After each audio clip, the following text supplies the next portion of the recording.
Mesdames et messieurs, bonjour. Nous revoici dans le cadre de votre émission Entretien. Entretien qui est une émission qui reçoit différentes personnalités qui viennent donner leur point de vue sur la marche du pays, l'évolution de l'actualité en République démocratique du Congo, mais bien sûr dans le monde, si c'est dans le monde, avec incidence sur la RDC. Et aujourd'hui, nous avons comme invité Maître Arlette Odia, qui est cadre du PPRD, Parti du Peuple pour la Reconstruction et la Démocratie, le PPRD qui n'est pas du tout partie prenante au processus électoral en cours et qui tend d'ailleurs vers sa fin, car il ne reste plus que quelques jours pour la tenue des scrutins du 20 décembre prochain. Y aura-t-il élection? Du moins, du côté du PPRD, l'on semble sceptique.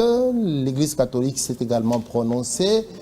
Il n'y aura peut-être pas élection, mais s'il y a élection, ça sera des élections chaotiques. Est-ce que c'est cela aussi la position que va soutenir Maître Arlette Odia?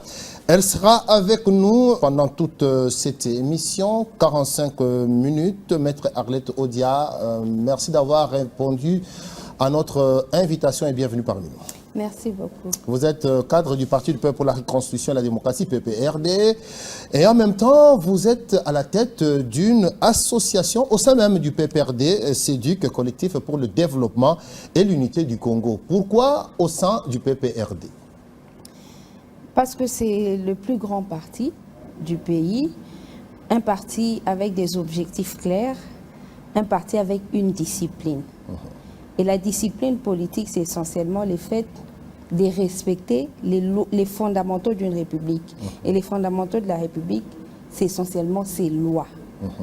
Nous vivons dans un pays où il y a des partis qui disent être des grands partis, mais qui n'ont aucune considération pour la Constitution, aucune considération pour Et c'est parce que vous avez remarqué peut-être qu'il y avait violation de la Constitution, vous avez peut-être remarqué qu'il y avait mépris de certaines lois de la République, que vous avez décidé de créer CEDUC, ou bien c'est le PPRD lui-même qui a créé cette association et vous avez été nommée présidente? Non, non, c'est une association qui est créée bien avant même l'adhésion ou son affiliation au PPRD. Nous sommes une association qui a été créée justement dans les buts de sensibiliser l'opinion publique sur l'importance du respect des lois dans un État démocratique. Très bien.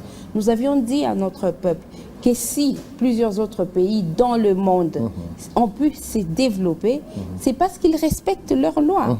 On peut bien avoir des richesses, on peut bien avoir des individus, on va dire, déterminés à travailler dans le sens du développement, les hommes forts, les hommes de renommée, mais si le principe fondamental qui gouverne le développement d'un pays, notamment le respect des lois et des principes, n'est pas de mise, ce développement ne va pas arriver. Ne va pas venir parce qu'on aura une république qui n'en est pas une. Bananière, absolument. Et dans la classe politique, vous vous rendrez compte, mais vraiment facilement, que le PPRD, c'est ce parti politique les plus disciplinés et qui, par ce fait, est le plus grand, les plus organisés, qui donne justement envie aux associations qui naissent ou aux compatriotes qui s'engagent en politique de venir. Donc vous avez remarqué que de tous les partis politiques et regroupements qui existent en République démocratique du Congo, c'est au sein du PPRD que les objectifs que vous êtes assignés dans votre association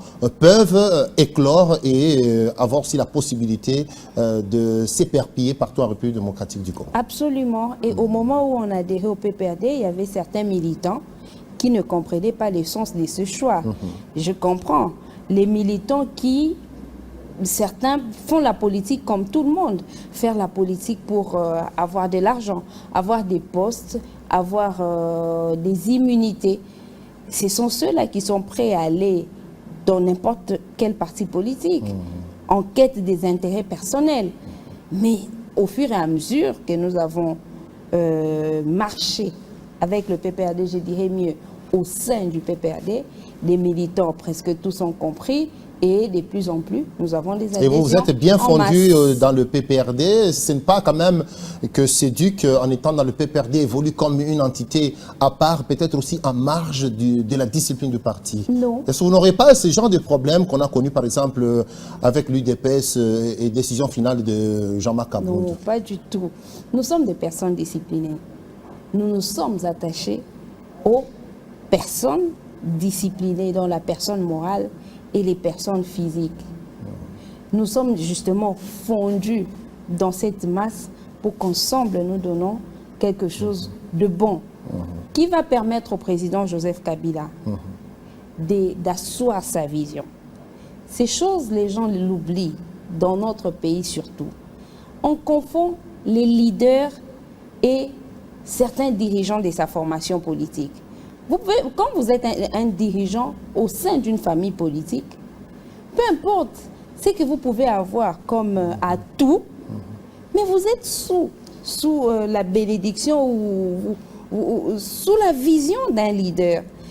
Mais nous vivons dans un pays où, parce qu'il y a certains membres de votre famille, de votre commune, qui vous félicitent, qui disent que vous êtes très intelligent, vous pouvez voler de vos propres ailes. Vous voyez des gens compétir au sein de leur formation politique contre leur leader politique. Ces choses, c'est ce qui fait que les partis politiques ou les formations politiques n'ont pas vraiment d'assises et ne militent pas pour Mais au PPRD, ce genre de problème n'existe pas. N'existe et comment pas. est-ce que Emmanuel Ramazan Shadari accueille la présence au sein du PPRD de votre association CEDUC? Très bien. Il l'a écrit, c'est pas seulement verbalement que cela a été fait. Le CEDUC avait écrit au PPAD qu'on allait nous affilier.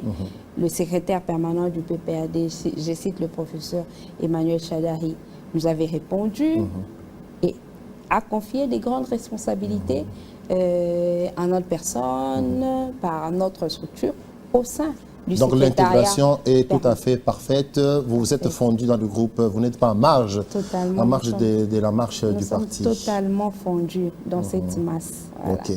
Et voilà, donc, mais le Parti du Peuple pour la Réconciliation et la Démocratie, PPRD, n'est pas partie prenante au processus électoral en cours qui est en train peut-être de déboucher sur l'élection prévue le 20 décembre prochain, l'élection présidentielle, mais également les élections au niveau législatif, provincial, peut-être municipal aussi.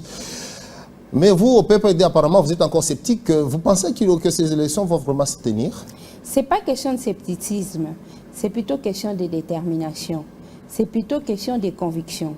Nous savons que les élections dans un État démocratique ne peuvent pas se tenir en l'absence de la première force de l'opposition parlementaire dans ce pays. D'où il faudrait alors dire que ce ne sont pas des élections inclusives alors. Les élections ne sont pas inclusives.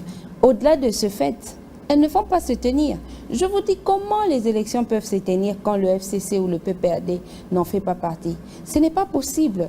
Ce n'est pas par une magie quelconque. C'est tout simplement parce que nous sommes la première force de l'opposition politique au sein de l'Assemblée nationale. Oui. Il faut que les gens comprennent que si en 2016 les élections n'ont pas eu lieu, les raisons peut-être qui ont été évoquées, elles ne sont pas les plus fondamentales.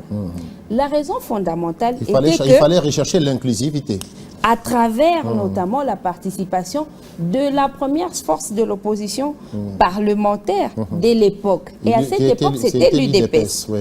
Quand le président Étienne Tshisekedi, à l'époque président de l'UDPS, décide de ne pas participer au processus électoral de 2016, souvenez-vous, il disait, le 16 septembre, tout s'arrête.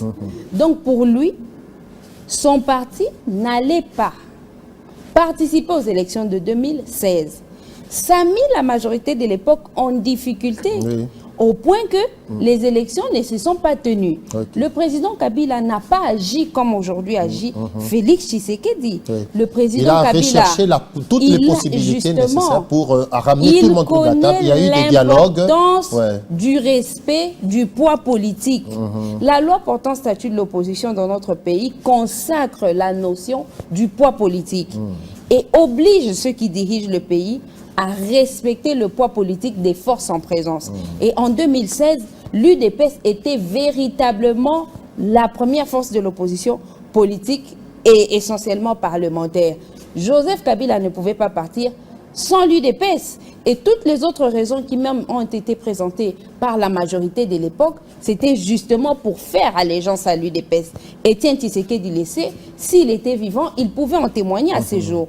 Donc quand le PPRD, le FCC en général, dit ne pas participer au processus et pour des raisons évidentes, qu'est-ce que devait faire M.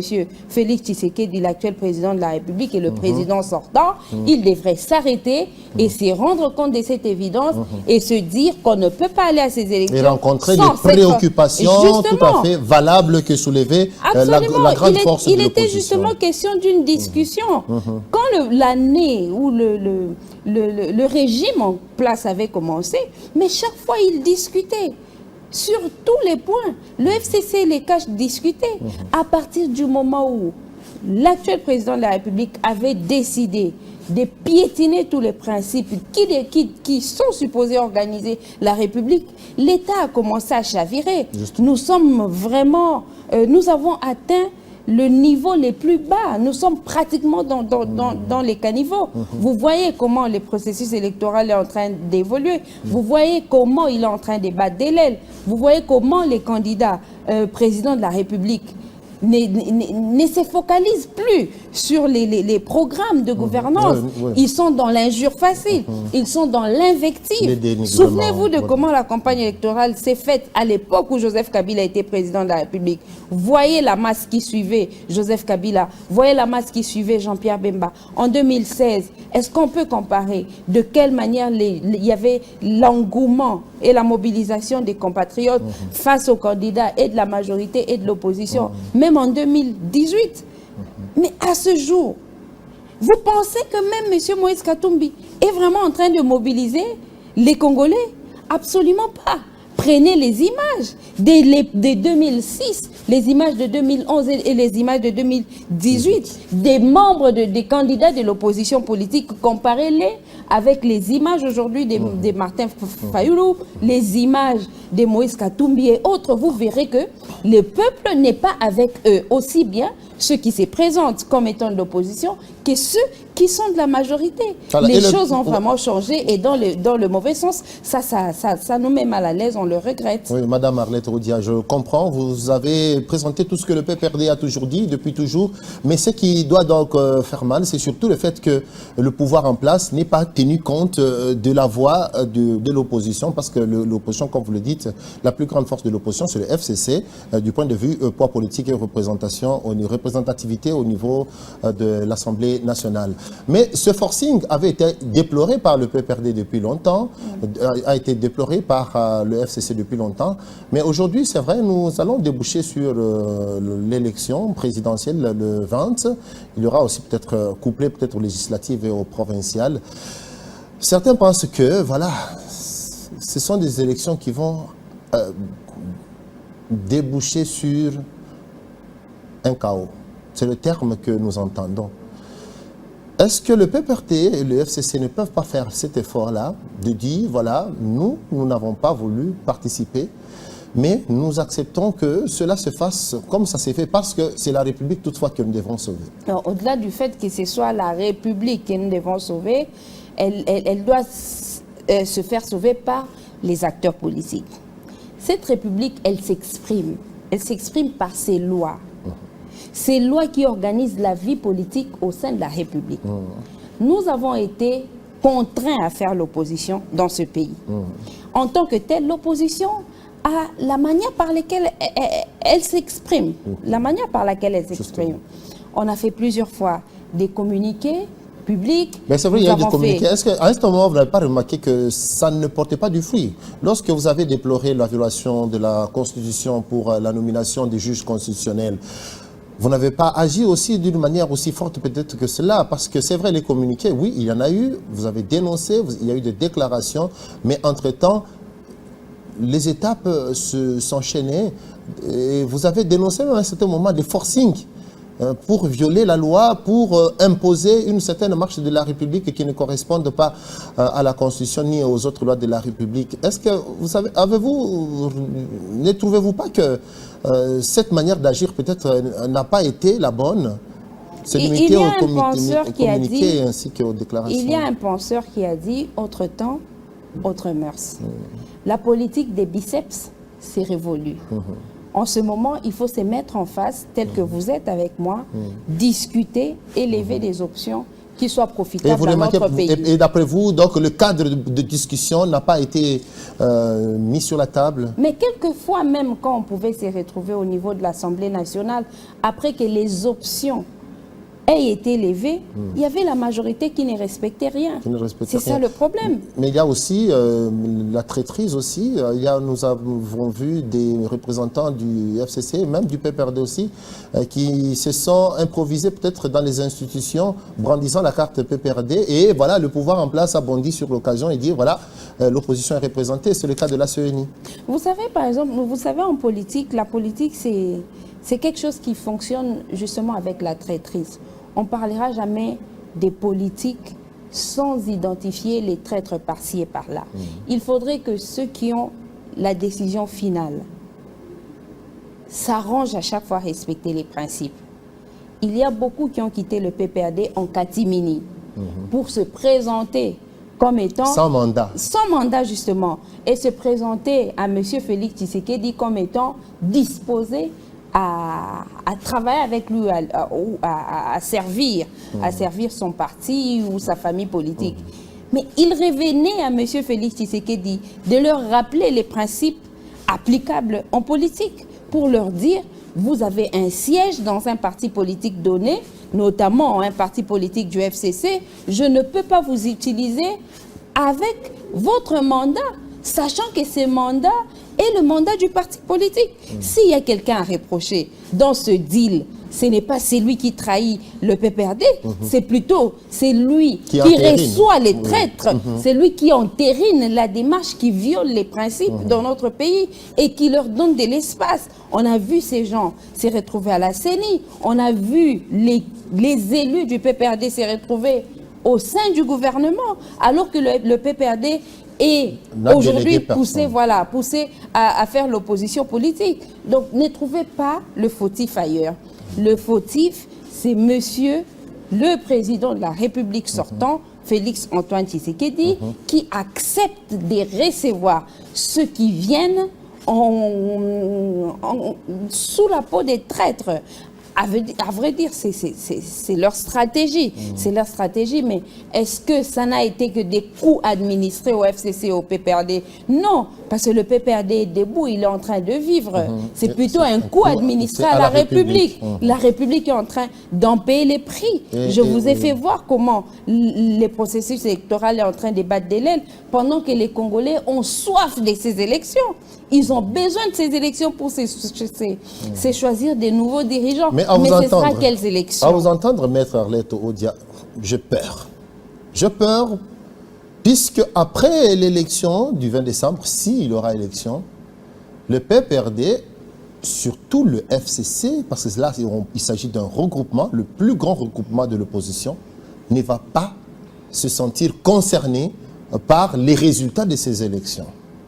Alors, où allons-nous?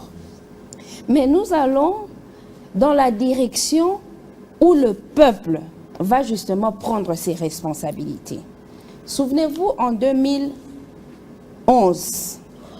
lorsque le président Étienne Tshisekedi perd à l'élection présidentielle, qu'est-ce qu'il dit aux citoyens?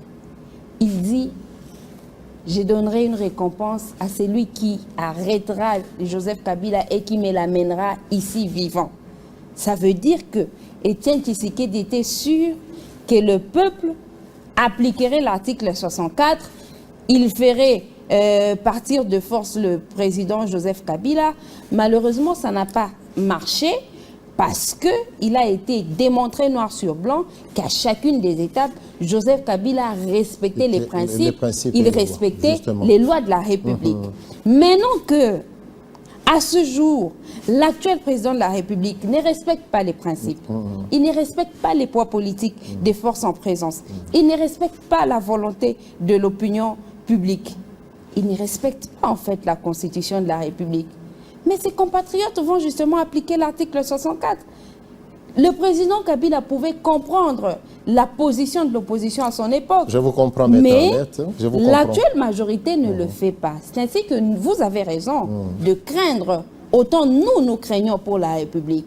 Mais le peuple congolais va se prendre en charge. Mais c'est la République qui gagnera. Oui, la République va gagner. Maître Arlette, je vous comprends, mais pourquoi n'avoir pas peut-être opté pour autre chose? Vous dites, non, voilà, nous ne sommes pas partie prenante, nous n'allons pas accompagner ce processus électoral biaisé qui présage le chaos, mais il y a aussi une autre option. Vous pourriez par exemple dire, puisque si le mal c'est Félix Tshisekedi comme vous le démontrez, celui-là qui est présenté comme ne respectant pas les lois de la République, celui-là qui est présenté comme foulant aux pieds la Constitution, mais il y a aussi une option, vous pouvez aussi accompagner celui qui veut le faire partir et dire par exemple, au nom de la République, soutenons ne fût-ce que son challenger principal. Pourquoi ne pas envisager cela? Non, il faut d'abord se demander pourquoi nous ne sommes pas à ces élections. C'est parce que les principes ont été biaisés. C'est parce que le processus électoral est frauduleux, il est corrompu.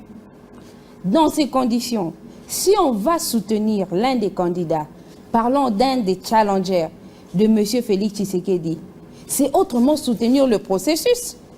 La meilleure chose à faire aurait été que nous mêlions à ce processus. Et qu'en plus, en dépit du fait qu'il soit corrompu, que l'on y aille comme ça. Mais ce serait justement piétiner nos principes qui sont de défendre les lois de la République. Demandez plutôt à ceux qui sont au pouvoir, mais pourquoi avoir sacrifié la République à ce point? Nous sommes aujourd'hui le 7 décembre. 13 jours seulement nous séparent de la date du 20 décembre. Je pense que vous devez prendre votre mal en patience. Faites confiance au peuple congolais. Il va se manifester. Je vous ai dit que ce peuple a soif d'élection. Mais en même temps, ce peuple n'est pas pour ce processus. Pour vous en rendre compte, regardez la mobilisation des candidats présidents de la République. C'est vrai, on peut voir certaines images où il y a quelques militants, quelques compatriotes qui suivent. Mais vous entendez ces compatriotes vous dire que peu importe que ce soit les candidats de l'opposition ou de la majorité, nous suivons les peu d'argent qu'ils peuvent nous donner parce que nous croupissons dans la faim. Si c'était véritablement l'engouement du peuple congolais, comme ça avait été le cas en 2006, en 2011 et en 2018, croyez-moi, il y aurait eu des foules immenses qui aurait accompagné ce processus. Puisque ce n'est pas le cas, ça veut dire que ce peuple est disposé à défendre sa souveraineté à la date de décembre 2023, parce que ces élections ne vont aucunement représenter sa volonté. Pourquoi est-ce que le PPRD est si rigide? Pourquoi est-ce que le FCC campe sur sa position depuis longtemps? Mais Martin Fayulu s'est quand même rétracté. Il s'est dit, bon, sauvons la République, allons-y seulement comme ça. Oui, mais le PPRD ne pouvait pas faire ça. Quand on parle du PPRD, on parle de Joseph Kabila.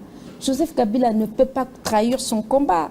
Souvenez-vous que le combat n'est pas seulement sien, c'est le combat de Lumumba, c'est le combat de Mouzé Kabila, c'est celui-là le combat de nous autres, le combat des Congolais. Nous voulons voir ce Congo ressembler aux grandes puissances.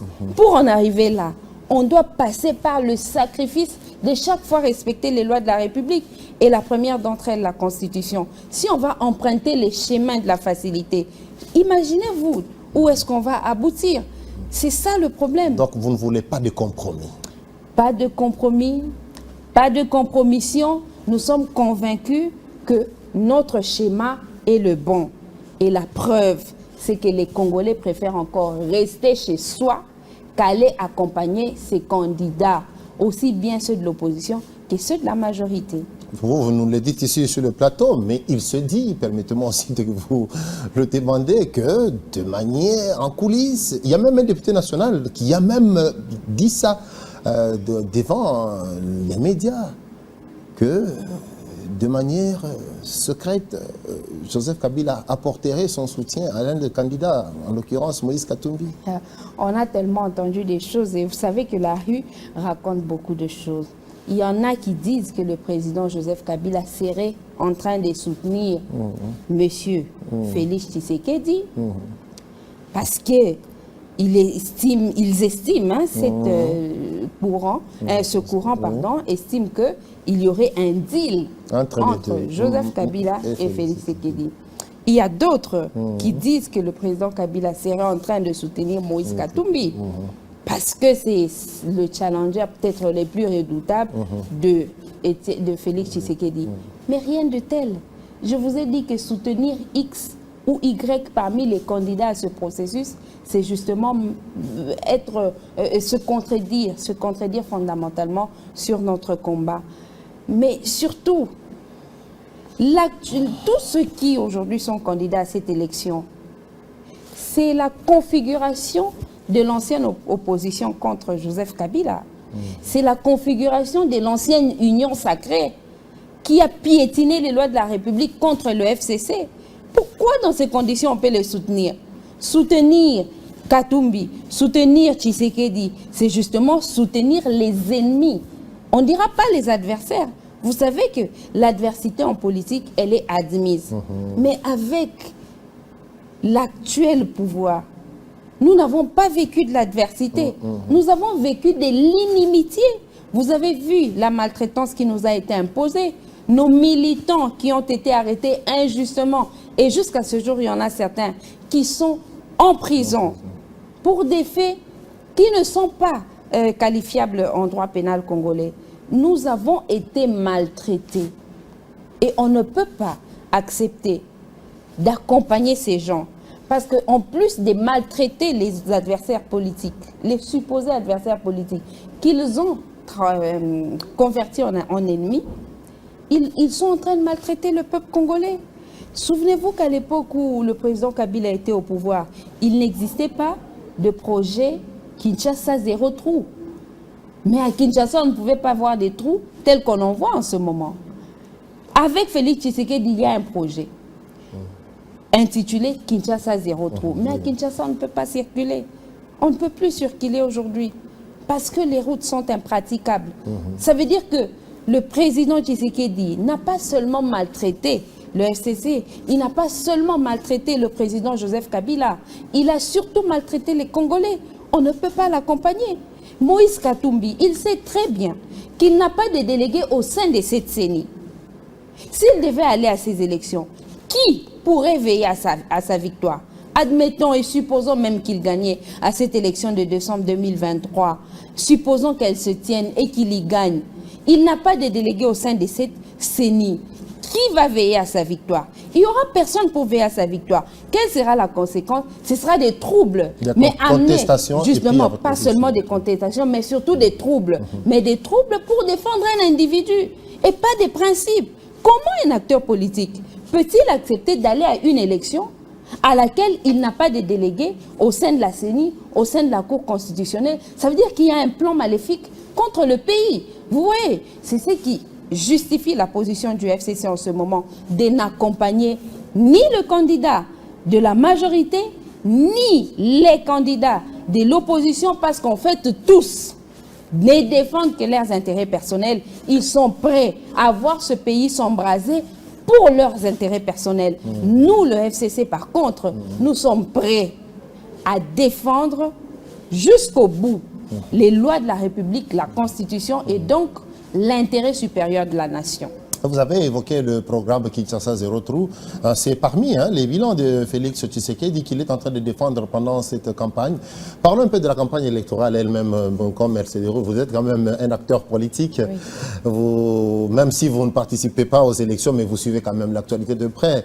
Oui. Au début de l'émission, c'est vrai, vous avez dit que c'est une campagne qui ne se passe pas beaucoup, qui ne se passe pas très bien à la loyale, s'il y a beaucoup de coups en dessous de la ceinture. Mais Félix Tshisekedi, il a un bilan à défendre, il est en train de le faire. Est-ce que vous avez l'impression que Félix Tshisekedi défend vraiment un bilan et qu'il en aurait? Il n'a pas de bilan positif. On ne défend pas un bilan négatif. On défend un bilan positif. Quand vous entendez Félix Tshisekedi parler en campagne, vous vous rendrez compte qu'il se justifie. Vous vous rendez compte qu'il a tendance à solliciter un autre mandat sans donner des raisons fondamentales au peuple de pouvoir lui confier ces mandats. Quels ont été les projets de son bilan et lesquels ont réussi? On a vu le projet 100 jours, oui. Les projets 100 jours qui n'a jamais touché à sa fin, alors que tous les fonds publics avaient été mis à disposition. Le projet Tchilé-Gelou également, 145 territoires. Et le projet Kinshasa Zéro Trou, le projet Kin-Bopeto. Aucun de tous ces projets n'a réussi. Pourtant, ce sont des fonds de l'État qui ont été dilapidés. Qu'est-ce qu'on voit par contre? On voit un Félix Tshisekedi en campagne en train de faire passer les photos des projets qu'il a trouvés. Des projets de l'Embaïmbou, des projets de la construction des infrastructures à Lualaba. Ce sont des projets lancés par le président Joseph Kabila. Voyez la malhonnêteté qu'il y a dans la démarche de l'IDPS. C'est de chaque fois taire la date du lancement du projet, les financements de ces projets et ne venir présenter que les résultats finaux des projets qui ont commencé avant l'arrivée au pouvoir de Félix Tshisekedi. Toute cette malhonnêteté, en fait, les Congolais l'ont déjà déniché. Il n'a aucun projet, il n'a aucune réalisation. Si on doit compter parmi ces réalisations, c'est notamment la prise de Bunagana et plusieurs autres territoires par l'ennemi du Congo, c'est les détournements des fonds publics, c'est la division et le tribalisme qui est en train d'être sémé dans les subconscients des citoyens congolais. C'est en fait ça, son bilan. Est-ce que pour ce bilan, un président de la République peut être élu? Vous comprenez que non. Au-delà de ce fait, nous leur avons dit que l'actuel CENI n'a pas de techniciens. Les Congolais nous comprennent. Quand on avait dit que celui qui est là comme président de la CENI n'a aucune expertise, il n'a aucune expérience, certains pensaient que c'était une méchanceté. Mais quand vous regardez la qualité des cartes d'électeurs qu'il a données aux Congolais, vous vous rendrez compte que c'est quelqu'un qui ne connaît rien en matière électorale. Absolument rien. On a connu dans ce pays Malou Malou. On a connu Ngoï Moulouda, on a connu Corneille Nangaa. C'était des présidents de la CENI qui pouvaient rassurer par leur seule parole. Ils savaient dire aux Congolais que l'élection va se tenir et à chaque fois l'élection s'est tenue. En 2018, il y a eu un report d'une semaine. Le président de la CENI, Corneille Nangaa, avait dit aux Congolais que ça ne sera qu'une semaine et pas un jour de plus.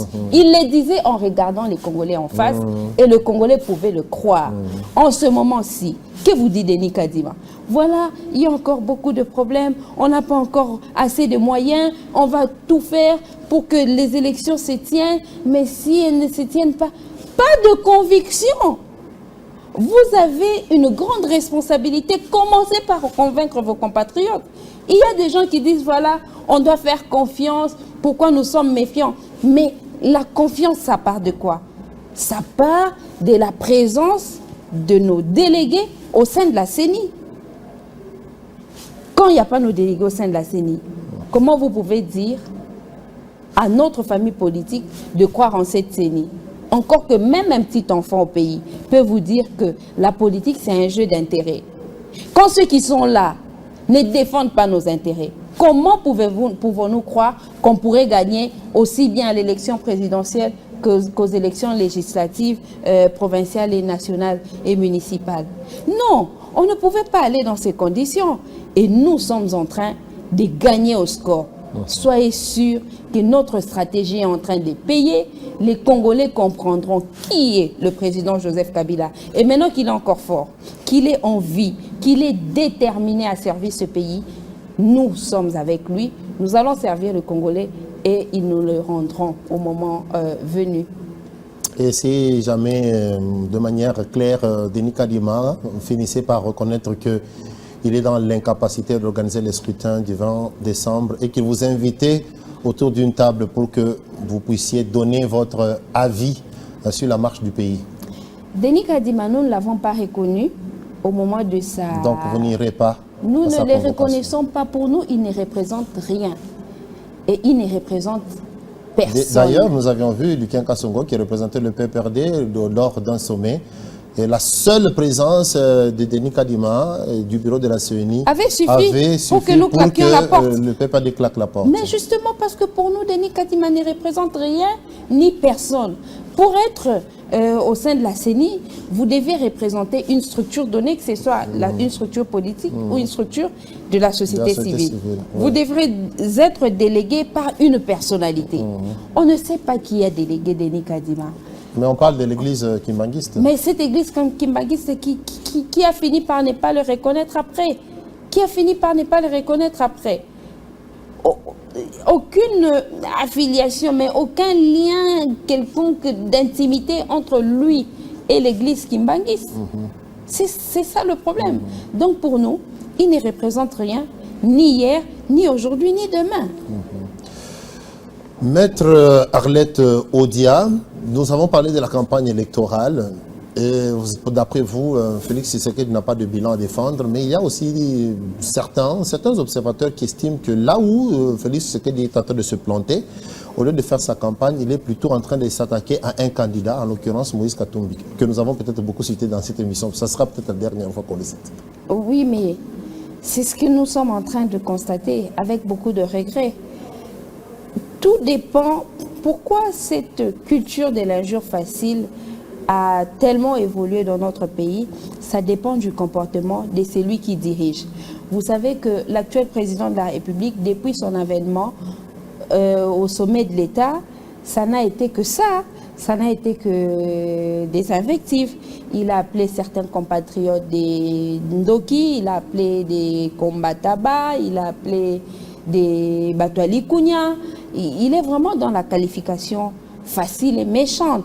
Cela a fait que ce soit les journalistes, que ce soit les acteurs politiques, tous ont pris cette habitude. Mais à l'époque de Joseph Kabila, ça n'existait pas. Même quand les gens l'invectivaient et l'injuriaient, il répondait par le sourire, il répondait par la compréhension, il prêchait par les bons exemples. Aujourd'hui, on n'a pas au sommet de l'État quelqu'un qui prêche par le bon exemple dans la considération des l'un pour l'autre. C'est ce qui fait que, plutôt, d'une campagne où les Congolais peuvent noter que tel candidat, si il est président de la République, voilà, il fera X chose ou Y chose, c'est plutôt de l'injure. C'est plutôt de l'injure. Et quand vous voyez, il y a aussi quelque chose qu'il faut dire. À chaque fois, il y a un candidat qui s'attaque à l'épouse de l'autre candidat, disant que celle-là ne serait pas congolaise. À bien voir tous ces candidats, il n'y a aucun de tous qui a une épouse congolaise. Aucun de tous.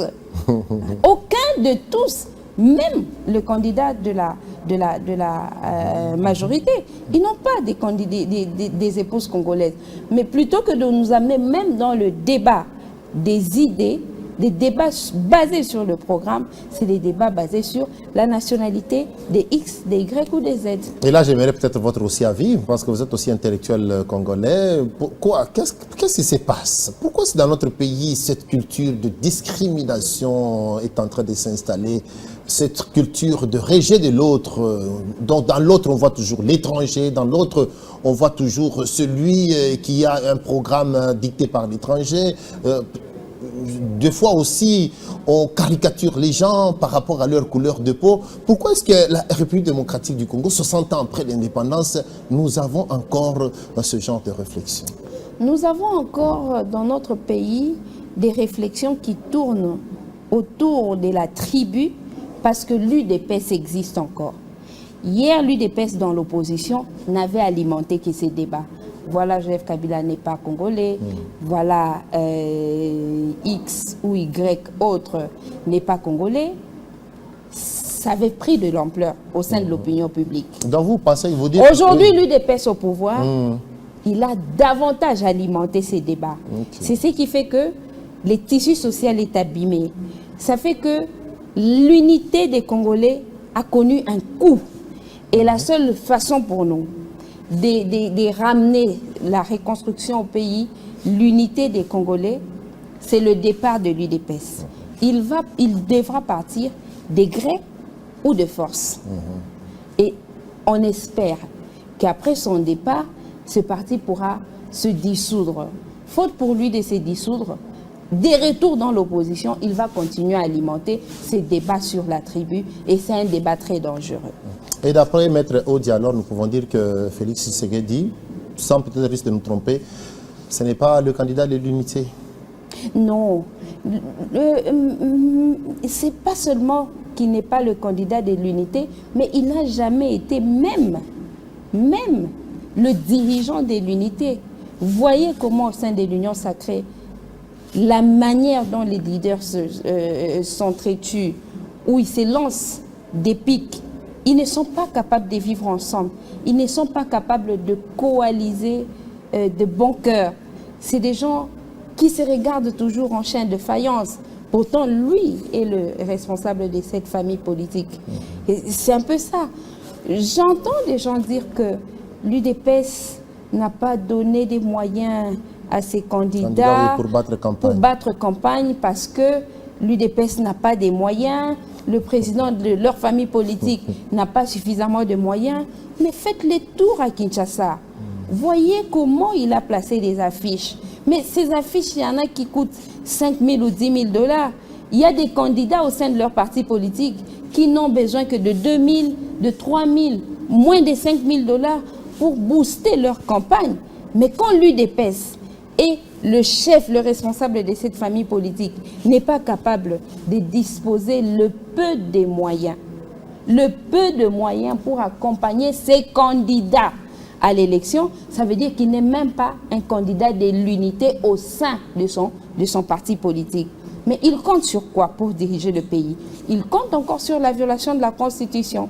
Donc il ne veut pas amener les candidats de son parti politique à bien faire la campagne électorale, à bien conquérir des sièges au sein de l'Assemblée nationale pour refaire la reconfiguration de la majorité, pour racheter encore les députés en cours des législatures.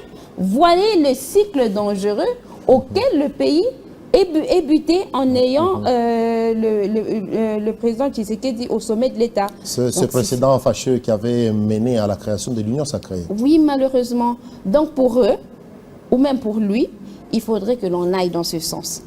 Tous les moyens à la disposition de l'UDPS ne vont servir qu'à la campagne de M. Félix Tshisekedi, lui et lui seul. Donc, chacun doit se battre pour se retrouver au sein de l'Assemblée nationale. Arrivé à l'Assemblée nationale, il va encore utiliser les moyens de l'État pour racheter, justement, pour racheter les députés des autres familles politiques et créer une union sacrée bis. Ça, c'est un danger. Donc, et même les membres de sa propre famille politique doivent se rendre compte combien la République est exposée. Hier, nous avions dit que le président de la République ne pouvait pas racheter les députés au sein de la législature. Les membres de l'UDPS félicitaient le président de la République pour dire voilà, il a fait un coup de maître. En ce moment-ci, les voici en train de ne pas les accompagner à l'élection parce qu'il dit, ou bien il pense, n'est pas en avoir besoin. Il va user d'un raccourci encore pour se donner les députés à la prochaine législature. Mais soyez sûr que le peuple congolais ne se laissera plus faire. Maître Arlette Odia, cadre du Parti du Peuple pour la Réconciliation et la Démocratie. Donc là, nous sommes à fin mandat de Félix Tshisekedi et nous remarquons que vous êtes encore de ceux-là qui ont résisté, selon l'appel de Joseph Kabila, lancé à ses fidèles militants, résister. Mais vous êtes un cas exceptionnel parce que beaucoup de vôtres vous ont quitté, ils ont traversé de l'autre côté. Bon, ça dépend des raisons qui amènent X ou Y en politique. Moi, les raisons qui m'ont amené en politique, c'est la défense des principes.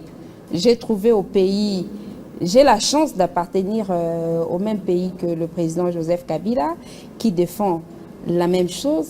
J'ai la chance d'être reçu par le secrétaire permanent du PPAD, le professeur Emmanuel Ramazani Chadari, qui défend la même chose, qui pense que l'État ne peut vraiment se développer que lorsqu'il y existe des principes et qu'après que ces principes aient été acceptés par la classe politique, que chacun essaye de les respecter.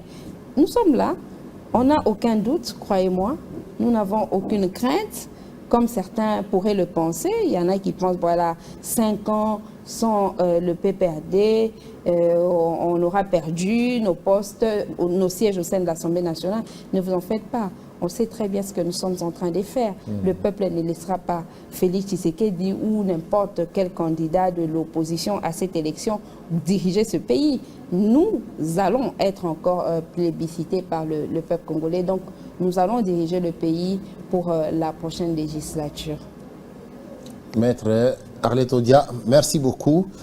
Très chers téléspectateurs et auditeurs de Digital Congo FM, cette émission se termine par ici. Je rappelle que nous avons reçu Maître Arlette Odia, qui est cadre du Parti populaire constitué à la démocratie, également présidente du CEDUC, collectif pour le développement et l'unité de la République démocratique du Congo.